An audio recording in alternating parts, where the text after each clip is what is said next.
coronavirus, instrument de la peur? Depuis plusieurs mois déjà, le coronavirus fait l'objet d'une campagne médiatique de panique sur la quasi-totalité de la Terre. Dans les premiers temps, les interviews ciblées jouaient sur les émotions. Le nombre des morts était constamment comptabilisé, des images de cercueils, d'hôpitaux revenaient sans cesse. Des spots publicitaires rappelaient à longueur de journée les gestes barrières à respecter. Dans l'allocution télévisée du 12 mars 2020, le président français Emmanuel Macron a pris un ton grave. Il a utilisé des mots chocs, comme notamment « Nous sommes en guerre ». Il a également déclaré « Le gouvernement mobilisera tous les moyens financiers nécessaires pour porter assistance, pour sauver des vies quoi qu'il en coûte. Face à cette situation, la priorité absolue pour notre nation sera notre santé. » Pourtant, lorsqu'on considère d'autres domaines, comme par exemple la nouvelle technologie de téléphonie mobile 5G et ses effets sur la santé, c'est le silence total. Alors que des centaines de scientifiques lui ont écrit une lettre qui démontre la dangerosité de cette technologie pour les humains et la nature. Cette contradiction laisse à penser que le gouvernement ne se soucie pas vraiment de notre santé. Alors, qu'est-ce qui le motive à provoquer cette peur via les médias ? Si on considère les événements qui ont précédé la crise de la Covid-19, il s'agissait principalement des manifestations des Gilets jaunes avec son lot de mouvements de rue et d'affrontements violents avec les forces de l'ordre. La réforme des retraites a également suscité beaucoup de remous et en particulier des grèves de la SNCF. Bien que ces mouvements de contestation aient été d'une ampleur exceptionnelle, la France connaît régulièrement des grèves, des manifestations de rue avec des débordements dès que des réformes sont présentées au peuple.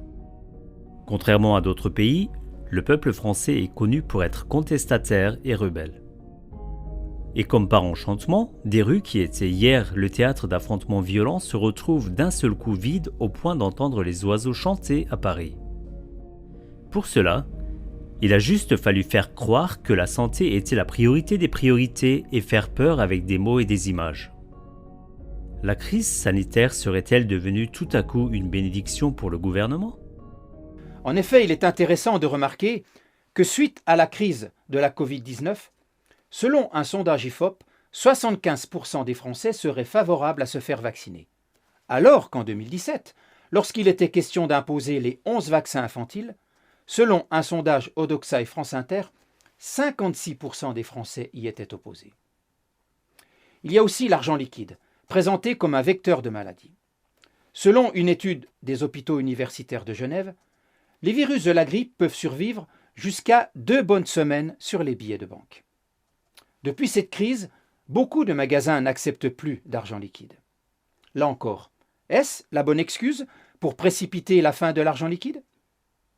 Un autre domaine doit également être abordé pendant cette crise. C'est celui de la surveillance via une application sur le portable, qui est présentée comme une solution pour enrayer la pandémie.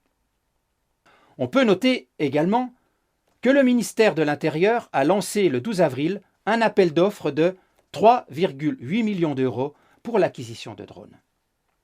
Il s'agit d'appareils d'observation, de surveillance, de recherche, de reconnaissance et de renseignement destinés aux unités de la sécurité intérieure. Sans que la plupart des citoyens ne s'en rendent compte, un dépistage, par exemple, pourrait ainsi se transformer en pistage tout court. Tous ces exemples montrent qu'il est finalement beaucoup plus facile d'amener des réformes en faisant peur. Ça passe comme une lettre à la poste. D'un seul coup, tout devient facile. Il n'y a pour ainsi dire aucune résistance. Le coronavirus est devenu tout à coup le bon moyen ou le prétexte pour faire avaler au peuple des sujets comme l'abolition de l'argent liquide, la vaccination et la surveillance des citoyens. À ce sujet, Scott Jensen, un scientifique américain, a déclaré : La peur est un excellent moyen pour contrôler les gens et parfois la capacité des gens à penser pour eux-mêmes est paralysée. Ce n'est pas ça que je veux pour eux. Je veux que les gens disent que nous allons surmonter cela. Je vais utiliser ma tête, je vais aller à différentes sources, je vais écouter différentes sources, je vais penser par moi-même.